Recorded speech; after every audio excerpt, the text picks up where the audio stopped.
اعوذ باللہ من الشیطان الرجیم بسم اللہ الرحمن الرحیم رب اشرح لی صدری ویسر لی امری واحلل عقدۃ من لسانی یفقهوا قولی اللہم صل علی محمد وآل محمد وعجل فرجہم۔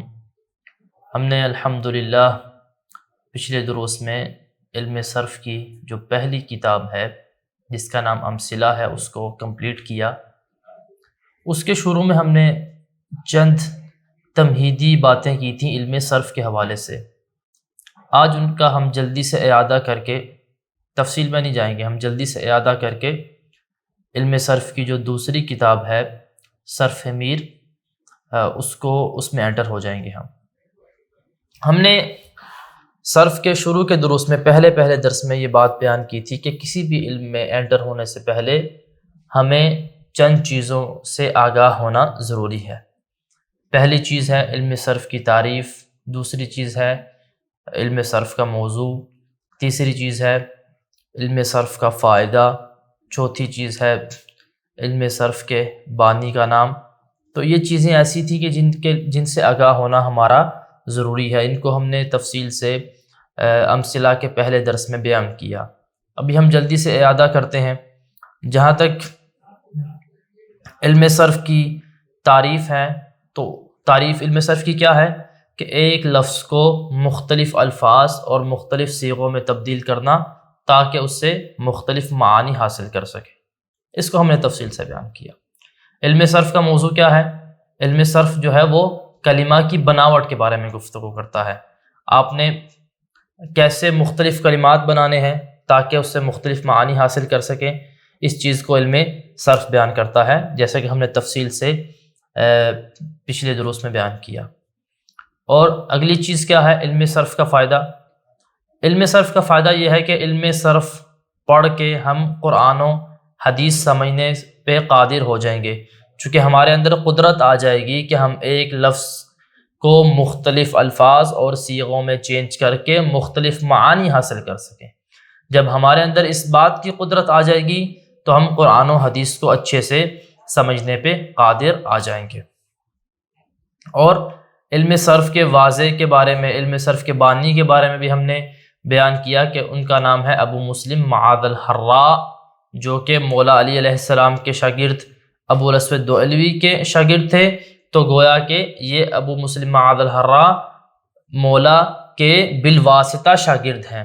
تو اس علم کی بنیاد بھی مولا علی علیہ السلام کی ذات پہ منتہی ہوتی ہے۔ تو اس کو ہم نے جلدی سے بیان کر دیا۔ ابھی ہم صرف میر کے پہلے درس کو بیان کرتے ہیں۔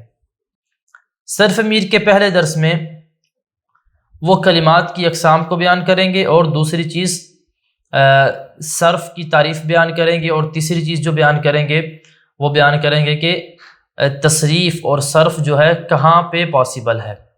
جو کلمات کی اقسام ہے، کلمات کی جو اقسام ہیں ان میں سے کن چیزوں میں صرف پاسبل ہے۔ تو بس ہم تین چیزوں کے بارے میں گفتگو کریں گے۔ عربی زبان میں کلمہ کی کتنی اقسام ہیں، دوسری چیز صرف کی تعریف کیا ہے، اور تیسری چیز جو ہے وہ کہ تصریف اور صرف جو ہے کلمہ کی کن اقسام میں پاسبل ہے اور کن اقسام میں پاسبل نہیں ہے۔ جہاں تک پہلی بات ہے کلمہ کی اقسام، تو اس کو ہم بیان کرنے سے پہلے یہ جاننا ضروری سمجھتے ہیں کہ کلمہ کسے کہتے ہیں۔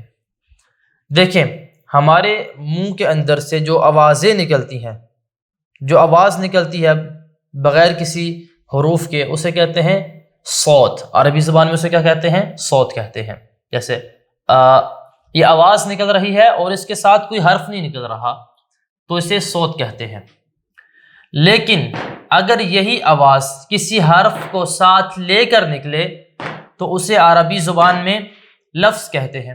مثال کے طور پہ آپ کہتے ہیں ب ت، دیکھیں یہ آواز نکل رہی ہے اور ساتھ میں لفظ بھی نکل رہا ہے، ٹھیک ہے، تو یہ لفظ کہلائے گا۔ پھر ہمارے پاس لفظ کی دو قسمیں بنتی ہیں، کبھی لفظ کا معنی ہوتا ہے اور کبھی لفظ کا معنی نہیں ہوتا، یعنی یا تو لفظ با معنی ہوتا ہے یا لفظ بے معنی ہوتا ہے۔ اگر لفظ بے معنی ہو جائے تو اسے مہمل کہتے ہیں، جیسے کہ آپ روٹی کو بگاڑ کے پڑھتے ہیں ووٹی، زید کو بگاڑ کے آپ پڑھتے ہیں دیز، ٹھیک ہے، تو یہ بے معنی ہو جائے گا، اس کے بارے میں اصلاً علم صرف گفتگو کرے گا ہی نہیں۔ تو بس ہمارے پاس کیا بچ جائے گا؟ ایسا لفظ کہ جو بامعنی ہوتا ہے، علم صرف اس کے بارے میں گفتگو کرتا ہے۔ تو جو لفظ بامعنی ہوتا ہے اسے کلمہ بھی کہتے ہیں اور مستعمل بھی کہتے ہیں۔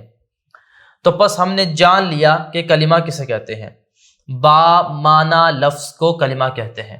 مثال کے طور پہ آپ کہتے ہیں زید، یہ بامعنی لفظ ہے تو یہ کلمہ کہلائے گا۔ آپ کہتے ہیں مرد، خاتون، رجل مرد، خاتون یعنی امرأتن، تو یہ جو بامعنی الفاظ آپ استعمال کرتے ہیں ان کو ہم کیا کہتے ہیں؟ ان کو ہم کلمہ کہتے ہیں۔ تو ابھی ہم پہلے نقطے کو بیان کرتے ہیں۔ جب ہمارے لیے کلمہ کا معنی واضح ہو گیا تو ہم پہلے نقطے کو بیان کرتے ہیں۔ پہلا نقطہ کیا تھا؟ کہ کلمہ کی عربی زبان میں اقسام۔ عربی زبان میں کلمہ کی 3 قسمیں ہیں، اسم، فعل اور حرف، یہ ہمارے پاس 3 قسمیں ہیں۔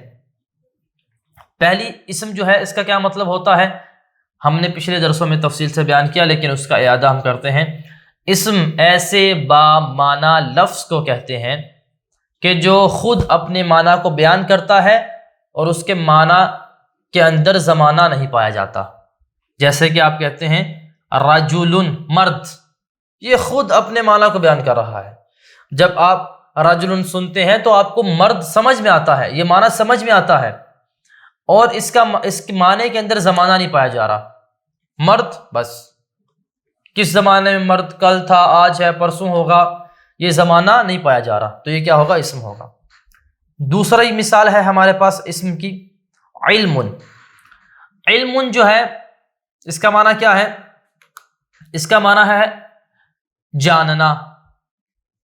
تو جاننا ایسا اسم ہے جو اپنا معنی بیان کر رہا ہے، ایسا لفظ ہے جو بامعنی ہے اور اپنا معنی بیان کر رہا ہے اور اس کے معنی کے اندر زمانہ نہیں پایا جا رہا۔ اس کے بعد دوسری قسم ہے ہمارے پاس فعل۔ فعل ایسے بامعنی لفظ کو کہتے ہیں کہ جو خود اپنے معنی کو بیان کرتا ہے، یعنی جس کا معنی ہمیں سمجھ میں آتا ہے اور اس کے معنی کے اندر زمانہ پایا جا رہا ہوتا ہے، جسے آپ ورب کہتے ہیں انگلش میں۔ دیکھیں اس کی مثال ہے فارحہ، وہ ایک مرد خوش ہوا، یہاں پہ ہمیں معنی سمجھ میں آ رہا ہے، ایسا کلمہ ہے کہ جو اپنے معنی کو بیان کر رہا ہے اور اس کے معنی کے اندر زمانہ پایا جا رہا ہے۔ وہ مرد خوش ہوا یعنی کیا مطلب؟ یعنی گزرے ہوئے زمانے میں وہ خوش ہوا، پاسٹ میں وہ خوش ہوا، تو اس کے اندر زمانہ پایا جا رہا ہے، تو یہ فعل کہلائے گا۔ یکتبو، وہ ایک مرد لکھتا ہے یا لکھے گا، یہ ایسا لفظ ہے جو بامعنی ہے، اس کا معنی ہمیں سمجھ میں آ رہا ہے اور اس کے معنی کے اندر زمانہ پایا جا رہا ہے۔ ہم کہتے ہیں وہ ایک مرد لکھتا ہے یا لکھے گا، یعنی ابھی موجودہ زمانے میں لکھتا ہے یا آئندہ زمانے میں لکھے گا، یعنی یا تو پریزنٹ کو بیان کر رہا ہے یا تو فیوچر کو بیان کر رہا ہے، یا تو زمانہ حال کو بیان کر رہا ہے یا زمانہ استقبال کو بیان کر رہا ہے۔ تو یہ کون سا کلمہ ہوگا جس کے اندر زمانہ پایا جا رہا ہے؟ وہ فعل کہلائے گا۔ اور تیسری قسم جو ہے کلمہ کی وہ کیا ہے؟ حرف۔ حرف کیا ہوتا ہے؟ جیسے کہ ہم نے تفصیل سے پچھلے دروس میں بیان کیا، حرف ایسا کلمہ ہوتا ہے کہ جو اپنے معنی کو بیان کرنے کے لیے کسی دوسرے کلمے کا محتاج ہوتا ہے، اپنے معنی کو بیان کرنے کے لیے کسی دوسرے کلمے کا محتاج ہوتا ہے، خود اپنا معنی نہیں دیتا، اپنا معنی بیان کرنے کے لیے دوسرے کلمے کا محتاج ہوتا ہے اور اس میں زمانہ بھی نہیں پایا جاتا۔ اس کی مثال ہے ہمارے پاس من، اس کا معنی ہے سے، دیکھیں خود اس کا معنی سے سمجھنے کے لیے ہمیں کسی اور کلمے کو ساتھ ملانا پڑے گا۔ ہم کہتے ہیں سر تو من النجف الی کربلا، میں نجف سے کربلا کی طرف چلا، ٹھیک ہے، تو یہاں پہ نجف سے، نجف کو ساتھ لگا کے ہمیں سمجھ میں آ رہا ہے من کا معنی کہ نجف سے آغاز ہو رہا ہے، نجف سے ابتدا ہو رہی ہے۔ الی کربلا، الی کا معنی ہے تک، خود لفظ تک اس سے کوئی معنی سمجھ میں نہیں آتا، لیکن جب ہم نے کہا الی کربلا، کربلا تک، تو ہم نے دوسرا کلمہ جب کربلا ساتھ لگایا تو اس سے ہمیں سمجھ میں آ رہا ہے کہ نقطہ انتہا اور آپ کا جو مقصد ہے وہ کیا ہے؟ کربلا تک جانا ہے۔ تو بس خلاصہ کلام یہ ہوا کہ عربی زبان میں کلمہ کی 3 قسمیں ہیں، اسم، فعل اور حرف۔ تو لہٰذا ہمارے لیے پہلا نقطہ اور پہلا مطلب واضح ہو گیا۔ ابھی آ جائیے آپ دوسرے مطلب کی طرف۔ دوسرا مطلب ہے ہمارے پاس کہ تصریف سے کیا مراد ہے۔ تو یہاں پہ ہم اس کو تفصیل سے اس طرح سے بیان کرتے ہیں کہ تصریف کا لغت میں معنی ہے پھیرنا۔ لغت میں تصریف کا معنی کیا ہے؟ پھیرنا۔ اور علم صرف کے علماء کے نزدیک جو تصریف کا معنی ہے وہ کیا ہے؟ علم صرف کے جو علماء ہیں ان کے نزدیک تصریف کا معنی ہے کہ ایک لفظ کو مختلف لفظوں اور مختلف صیغوں میں تبدیل کرنا تاکہ اس سے مختلف معانی حاصل کیے جا سکیں۔ مثال کے طور پہ ہمارے پاس ایک لفظ ہے نصر۔ نصر کا معنی کیا ہوتا ہے؟ مدد کرنا۔ ہم اس ایک لفظ کو تبدیل کرتے ہیں مختلف لفظوں میں، مختلف صیغوں میں، ناصارا، اور ہم چینج کرتے ہیں اس کو ینصرو میں، اسی طرح سے ہم اس کو چینج کرتے ہیں انصر میں۔ تو مختلف صیغوں کی طرف اور مختلف لفظوں کی طرف ہم جو تبدیل کر رہے ہیں تاکہ مختلف معانی حاصل کر سکیں، اسے تصریف ہم کہتے ہیں۔ مثال کے طور پہ نصر کا معنی تھا مدد کرنا، ہم نے ناصارہ میں چینج کیا تو اس کا معنی کیا بن گیا؟ اس ایک مرد نے مدد کی۔ ینصرو کا معنی کیا بن گیا؟ وہ ایک مرد مدد کرتا ہے یا کرے گا۔ انصر کا معنی کیا بن گیا؟ تم ایک مرد مدد کرو۔ تو ہم نے کیا کیا؟ ایک لفظ کو مختلف لفظوں میں، مختلف صیغوں میں چینج کیا تاکہ اس سے مختلف معانی ہم حاصل کر سکیں۔ تو بس ہمارے لیے دوسرا نقطہ اور دوسرا مطلب جو ہے تصریف سے کیا مراد ہے یہ بھی واضح ہو گیا۔ اب یہ آ جائیے تیسرے مطلب کی طرف۔ تیسرا مطلب کیا ہے کہ کلمہ کی اقسام میں تصریف کہاں ہوتی ہے، کہاں نہیں ہوتی، کہاں تصریف زیادہ ہوتی ہے، کہاں تصریف کم ہوتی ہے۔ تو اس کو ہم ذرا اس طرح بیان کرتے ہیں کہ کلمہ کی کتنی قسمیں ہمارے پاس؟ 3 قسمیں ہیں، اسم، فعل اور حرف۔ تو جو فعل ہے اس میں سب سے زیادہ تصریف ہوتی ہے۔ سب سے زیادہ تصریف کس میں ہوتی ہے؟ فعل میں ہوتی ہے۔ فعل کی زیادہ شکلیں بن سکتی ہیں۔ مثال کے طور پہ نصر سے ہم نے کیا بنایا؟ ناصارہ، ماضی بنایا، جیسے کہ ہم نے امثلہ کی کتاب میں بتایا کیسے بناتے ہیں ناصارہ۔ ناصرہ سے ہم نے 14 شکلیں بنائی، ناصارہ، ناصرا، ناصارو، ناصارت، ناصارتا، نصرنا، نصرتا، نصرتما، نصرتم، نصرتی، نصرتما، نصرتن، نصرت، نصرنا۔ یہ ہم نے 14 شکلیں بنا دی ناصارہ کی۔ اسی طرح سے ہم نے ینصرو کی 14 شکلیں بنائی اور انصر کی شکلیں بنائی، انصر، انصرا، انصرو، انصری، انصرا، انصرنا۔ ہم نے یہ مختلف شکلیں بنائی تاکہ مختلف معانی حاصل کر سکیں۔ تو لہٰذا فعل میں سب سے زیادہ تصریف ہوتی ہے، یہ ہمارے لیے واضح ہو گیا۔ دوسرے نمبر پہ جو کلمہ کی قسم ہے اسم ہے، اس میں تصریف کم ہوتی ہے۔ تصریف اسم میں کم ہوتی ہے۔ آپ یعنی رجل، آپ کے پاس اسم ہے ایک مرد، اس سے آپ 3-4 اور صیغے، 3-4 اور شکلیں بنا سکتے ہیں بس۔ رجل، رجلانی، 2 مرد، رجال، مردوں کا گروہ، رجیل، چھوٹا مرد۔ تو بس آپ 4 یا 5 شکلیں اسم سے بنا سکتے ہیں، زیادہ نہیں بنا سکتے۔ تو اسم میں جو تبدیلی ہوتی ہے وہ کس طرح ہوتی ہے؟ کم ہوتی ہے اس میں تبدیلی، اس میں تصریف کم ہوتی ہے، 3، 4، 5 شکلیں آپ بنا سکتے ہیں۔ لیکن فعل میں جو تبدیلی ہوتی ہے، فعل میں جو تصریف ہوتی ہے وہ بہت زیادہ ہوتی ہے، وہاں پہ آپ بہت زیادہ شکلیں اور بہت زیادہ صیغے بنا سکتے ہیں۔ اور جو تیسری قسم ہے کلمہ کی حرف میں بالکل تصریف پاسبل ہی نہیں ہے، حرف میں تصریف اور تبدیلی ہوتی ہی نہیں، ٹھیک ہے؟ حرف سے مختلف شکلیں نہیں بنا سکتے۔ کیوں؟ چونکہ حرف کی ایک ہی شکل ہوتی ہے جو ثابت ہوتی ہے، اس میں تبدیلی ممکن ہی نہیں ہے۔ مثال کے طور پر من ہے تو من سے آپ کوئی اور شکل نہیں بنا سکتے، من اس میں تبدیلی ممکن ہی نہیں ہے۔ الا اس میں بھی تبدیلی ممکن ہی نہیں ہے۔ تو لہٰذا ہم نے جانا کہ کلمہ کی اقسام کتنی ہیں، اور جانا تصریف سے کیا مراد ہے، اور یہ بھی جانا کہ سب سے زیادہ تصریف فعل میں ہوتی ہے، دوسرے نمبر پہ اسم میں ہوتی ہے، اور حرف میں تصریف اور تبدیلی ممکن نہیں ہے۔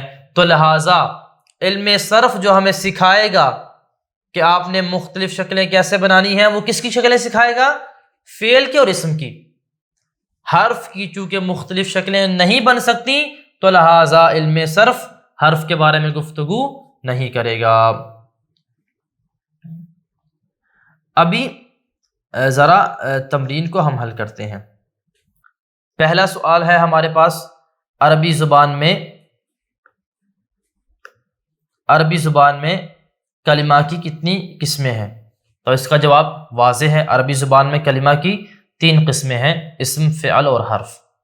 دوسرا سوال، علم صرف کی تعریف کیا ہے؟ اس کا جواب بھی واضح ہے، لغت میں تصریف کہتے ہیں پھیرنے کو، اور اصطلاح میں علم صرف کے علماء کے نزدیک صرف اور تصریف سے مراد ہے کہ ایک لفظ کو مختلف شکلوں میں، مختلف صیغوں میں تبدیل کریں تاکہ اس سے مختلف معانی حاصل کر سکیں۔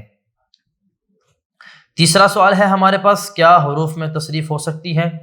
تو اس کا جواب یہ ہے کہ حروف میں تصریف نہیں ہو سکتی، چونکہ حرف میں تبدیلی ممکن نہیں ہے۔ اور چوتھا سوال ہے ہمارے پاس، فعل میں تصریف زیادہ ہوتی ہے یا اسم میں؟ تو اس کا جواب یہ ہے کہ فعل میں تصریف زیادہ ہوتی ہے، چونکہ فعل کی مختلف شکلیں زیادہ بن سکتی ہیں۔ تو آج ہم اسی پہ اکتفا کرتے ہیں تاکہ وقت زیادہ نہ ہو جائے، اس لیے ہم اسی پہ اکتفا کرتے ہیں، اور باقی کچھ سوالات ہیں تمرین کے، وہ ہم اگلے درس میں بیان کریں گے۔ وصلی اللہ علی محمد وآلہ الطیبین الطاہرین المعصومین۔